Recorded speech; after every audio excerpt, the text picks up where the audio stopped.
Welcome to Thrilling Tales of Adventure. I'm Martell, reading Captain Blood by Raphael Sabatini. Chapter 12, Don Pedro Sangre.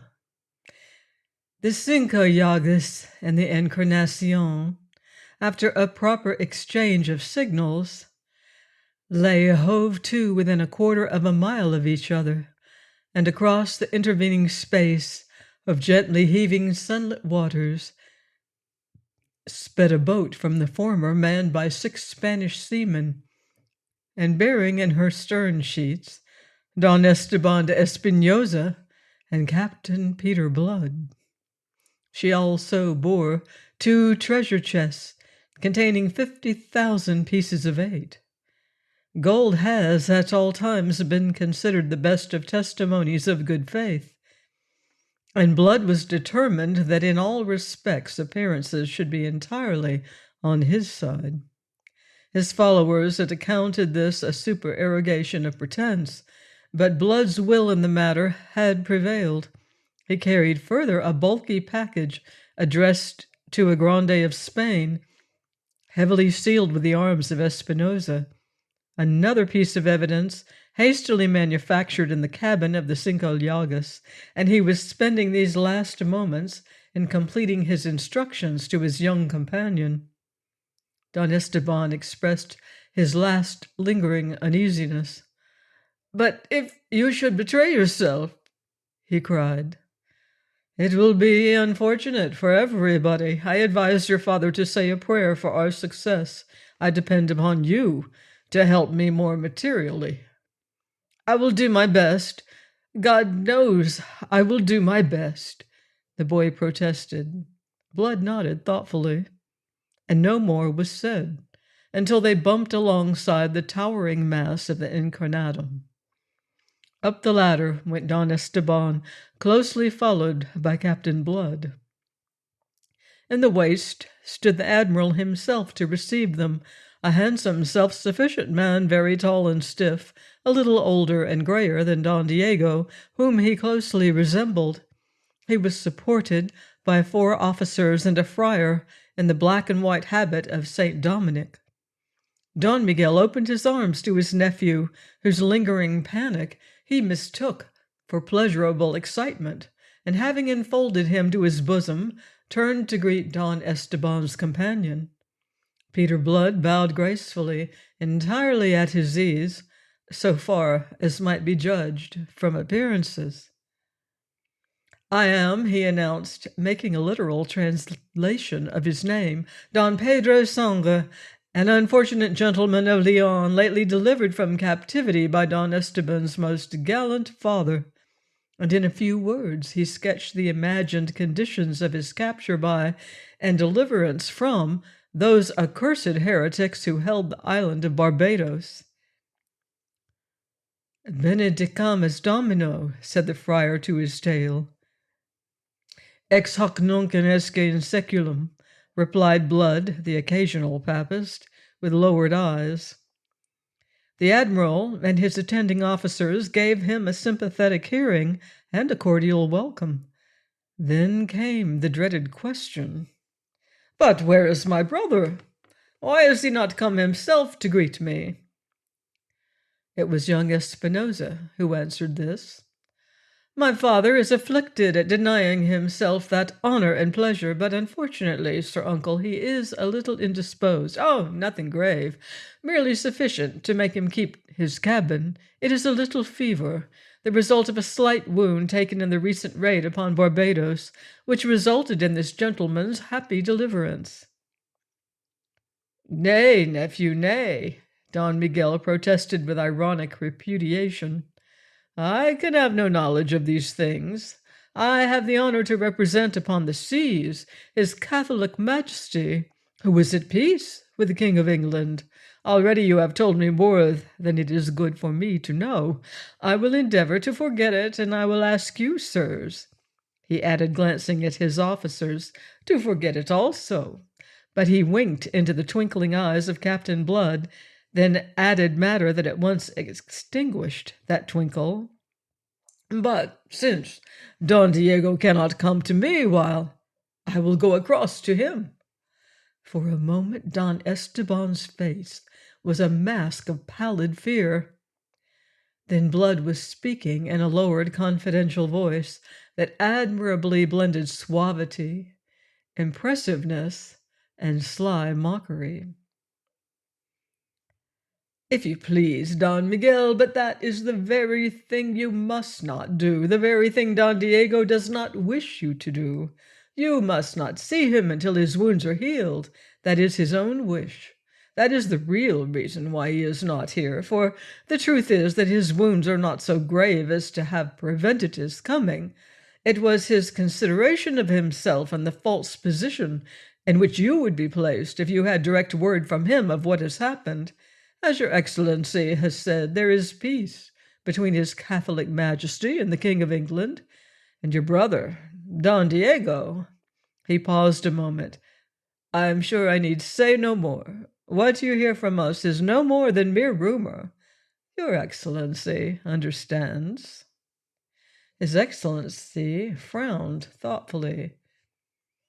"I understand in part," said he.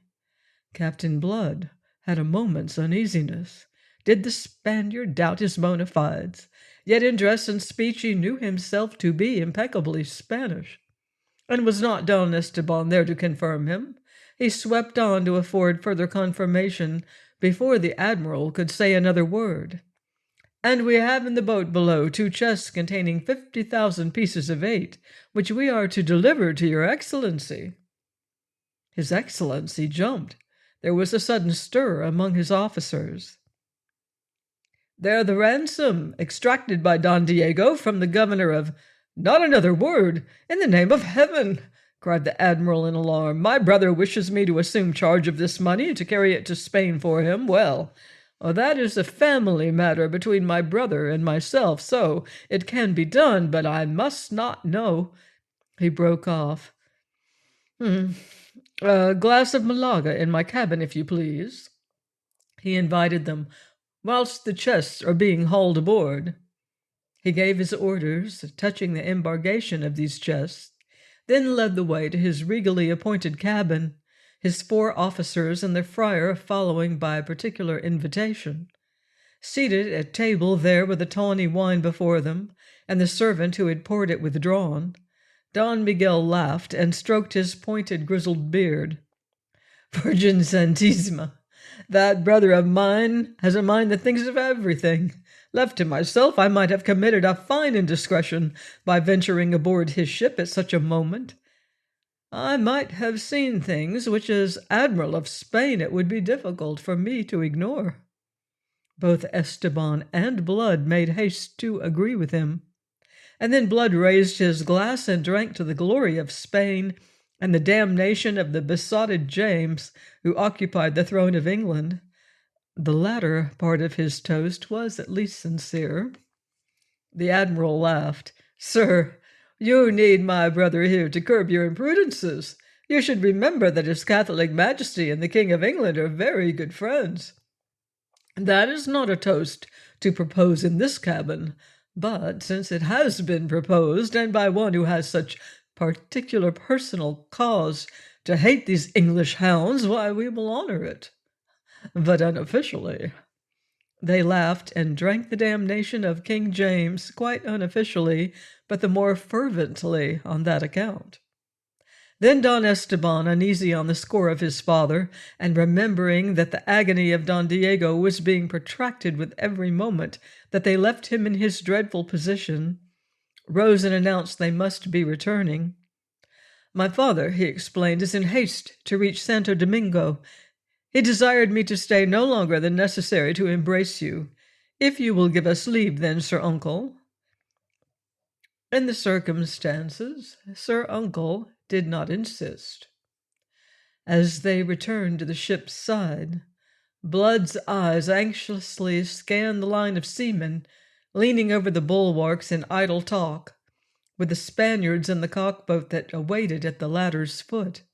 But their manner showed him that there was no ground for his anxiety. The boat's crew had been wisely reticent. The admiral took leave of them, of Esteban affectionately, of Blood ceremoniously. "I regret to lose you so soon, Don Pedro. I wish that you could have made a longer visit to the Encarnacion." "I am indeed unfortunate," said Captain Blood politely, "but I hope that we may meet again. That is to flatter me beyond all that I deserve." They reached the boat, and she cast off from the great ship. As they were pulling away, the admiral waving to them from the taffrail, they heard the shrill whistle of the boatswain, piping the hands to their stations, and before they had reached the Cinco Llagas, they beheld the Encarnacion going about under sail. She dipped her flag to them, and from her poop a gun fired a salute. Aboard the Cinco Llagas, someone, it proved afterwards to be Hagthorpe, had the wit to reply in the same fashion. The comedy was ended. Yet there was something else to follow, as an epilogue, a thing that added a grim, ironic flavor to the whole. As they stepped into the waist of the Cinco Llagas, Hagthorpe advanced to receive them. Blood observed the set, almost scared expression on his face. "I see that you found it," he said quietly. Hagthorpe's eyes looked a question, but his mind dismissed whatever thought it held. "Don Diego," he was beginning, and then stopped and looked curiously at Blood. Noting the pause and the look, Esteban bounded forward, his face livid. "Have you broken faith, you curs? Has he come to harm?" he cried. And the 6 Spaniards behind him grew clamorous with furious questionings. "We do not break faith," said Hagthorpe firmly, so firmly that he quieted them, "and in this case there was not the need. Don Diego died in his bonds before ever you reached the Encarnacion." Peter Blood said nothing. "Died!"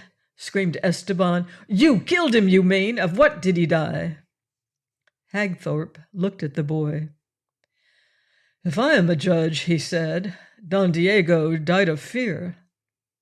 Don Esteban struck Hagthorpe across the face at that, and Hagthorpe would have struck back, but that Blood got between, whilst his followers seized the lad.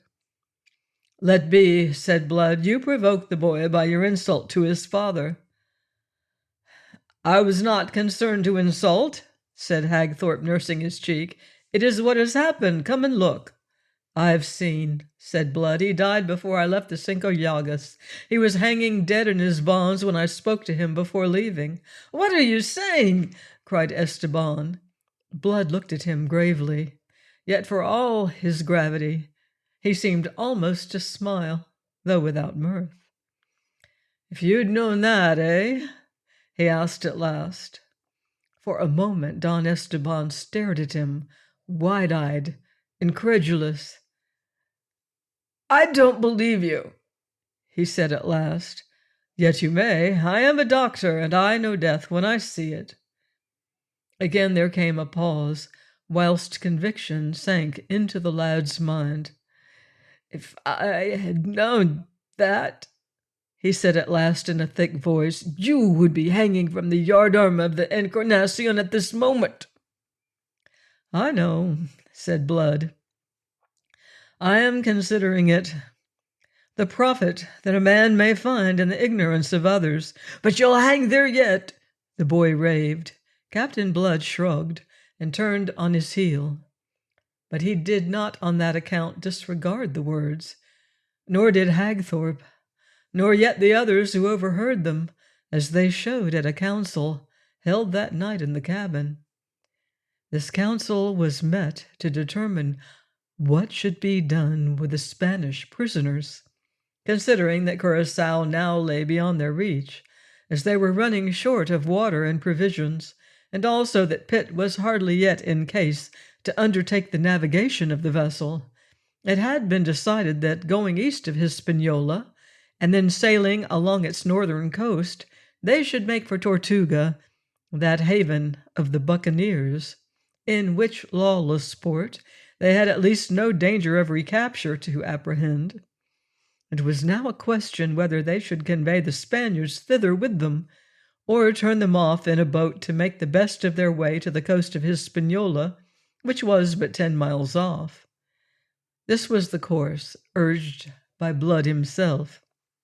There's nothing else to be done, he insisted. In Tortuga they would be flayed alive. Which is less than the swine deserve, growled Wolverstone. And you'll remember, Peter, put in Hagthorpe, that boy's threat to you this morning. If he escapes and carries word of all this to his uncle, the Admiral, the execution of that threat will become more than possible. It says much for Peter Blood that the argument should have left him unmoved. It is a little thing, perhaps, but in a narrative in which there is so much that tells against him, I cannot, since my story is in the nature of a brief for the defense, afford to slur a circumstance that is so strongly in his favor, a circumstance revealing that the cynicism attributed to him proceeded from his reason and from a brooding over wrongs rather than from any natural instincts. I care nothing for his threats. You should, said Wolverstone. The wise thing it'd be to hang him along of all the rest. It is not human to be wise, said Blood. It is much more human to err, though perhaps exceptional to err on the side of mercy. Will be exceptional. Faugh! I've no stomach for cold-blooded killing. At daybreak, pack the Spaniards into a boat with a keg of water and a sack of dumplings, and let them go to the devil. That was his last word on the subject, and it prevailed by virtue of the authority they had vested in him, and of which they had taken so firm a grip. At daybreak, Don Esteban and his followers were put off in a boat. 2 days later, the Cinco Llagas sailed into the rock-bound Bay of Cayona, which nature seemed to have designed for the stronghold of those who had appropriated it. Please join me next time for another exciting chapter of Captain Blood by Raphael Sabatini, here on Thrilling Tales of Adventure.